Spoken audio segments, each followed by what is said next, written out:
pura-pura yang maksud saya yang bisa dibaca oleh anggota yang diketahui kalau ibu rumah tangga sehari-hariannya kerja apa dia itu.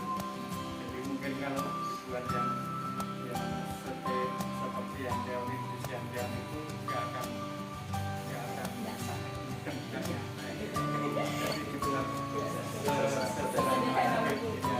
Baik, terima kasih Pak Joko atas penjelasannya.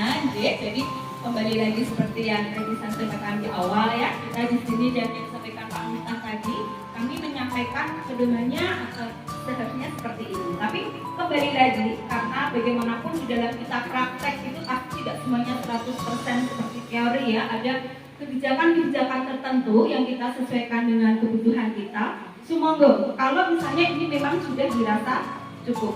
Tapi kalau nantinya diperlukan misalnya untuk audit eksternal, ada badan audit di luar KSP yang mau tidak mau memeriksa laporan keuangan kita untuk keperluan kita sendiri, sumonggo laporan ini bisa ditambah.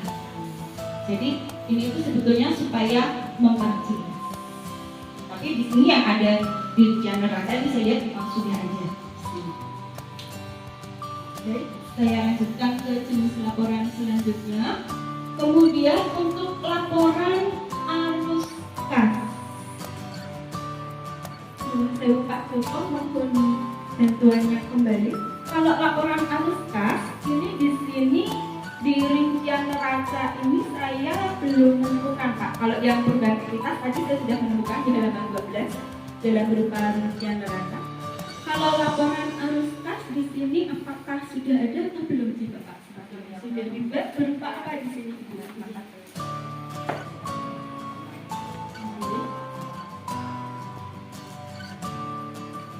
Oke.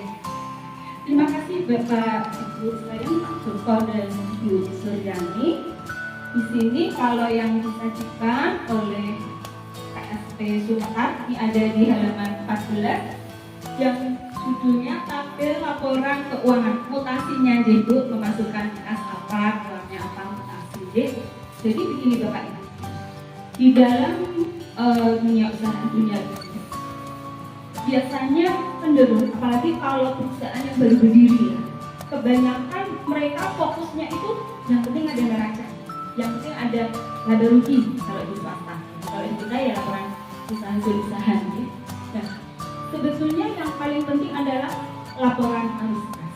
Jadi seringnya baik saya sedang mengajar mahasiswa ataupun saya sedang di klien saya kalau saya sedang melakukan konsultasi itu biasanya jadi ini, mana yang lebih penting? Anda mengetahui laba atau Anda mengetahui bahwa cash flow Anda sehat? Mohon masukannya. Mungkin kalau Ibu Suni selaku ketua KSP, Ibu lebih aman membaca data, laba saya banyak, atau buat Ibu lebih merasa seks ke depannya mengelola koperasi ini karena Ibu ada uang untuk bayar utang, untuk gaji, mana yang lebih baik, terima kasih Bu Suni. Jadi seperti itu ya. Jadi kalau kita di dunia usaha memang betul yang disampaikan Bu Suni. Yang penting adalah kita tahu bahwa arus kas kita sehat. Karena apa? Kalau di dalam laporan laba rugi atau kalau di koperasi ini laba sisa hasil usaha, itu secara bahasa sederhananya itu kan hanya selisih dari pendapatan kita, pemasukan kita, dan pengeluaran kita. Hanya itu saja. Padahal uang kita itu kan ada untuk investasi. Kita juga ada uang untuk pengeluaran yang lainnya untuk sewa gedung, gitu ya. Nah itu kan tidak ada di laba rugi. Sederhananya seperti itu. Nah itu ada di neraca. Itu mengapa laporan arus kas itu penting untuk dibuat. Jadi kenapa laporan arus kas itu sangat penting untuk dibuat. Jadi mau di jenis usaha apapun itu minimal ya seharusnya 3 itu. Nanti tinggal dijelaskan di rinciannya atau catatan pelaksanaan laporan keuangan. Kemudian yang kelima, Kalau setor bank itu kan mengambil kas, terus dimasukkan ke buku bank. Buku banknya bertambah, kasnya berkurang. Seperti dan sebaliknya.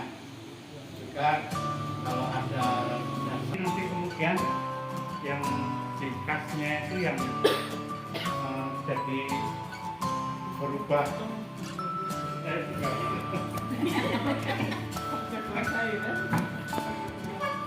Ini tinggal dimasukkan sudah selesai. Jadi tinggal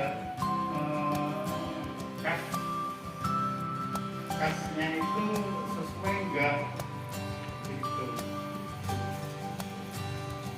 Jadi kita mau mulai di awal tahun ini masih ragu saldo awalnya berapa karena saldo awalnya masih keliru, belum ketemu. Jadi uang kasnya masih bingung gitu. Kemarin pada panik. ini hal seperti ini. Ini saya sekalian sering sibuk karena selain mengajar. Jadi bagaimana kita menyeragamkan, kita punya kesamaan bahasa. Alangkah baiknya bagian akuntansi, bendahara, kemudian perwakilan dari anggota, karena ini sesuai dengan kebutuhan kita.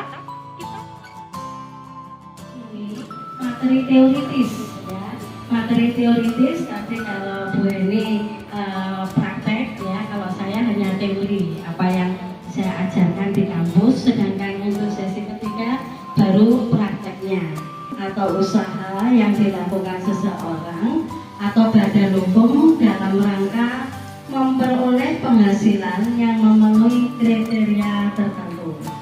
Sedangkan yang dimaksud dengan pengusaha adalah setiap orang perseorangan atau pribadi atau persekutuan atau badan hukum yang menjalankan suatu jenis perusahaan. Untuk sesi yang ketiga masih semangat ya Bu. Untuk sesi yang ketiga ini saya diberi tugas untuk menyampaikan tentang aplikasi akuntansi, di mana aplikasi akuntansi ini kita tidak menggunakan Excel, tapi ada sistem akurasinya. Mungkin nanti bisa bermanfaat, monggo kalau mau dipakai. Dan juga di dalam bahasa yang dipakai di sini adalah menggunakan ke bahasa Indonesia. Kalau yang sekarang mungkin dipakai pada UMKM atau koperasi semangkar ini menggunakan Excel ya. Nanti bisa dicoba sedikit-sedikit. Kalau untuk softwarenya mungkin bisa saya kopikan, kemudian dicoba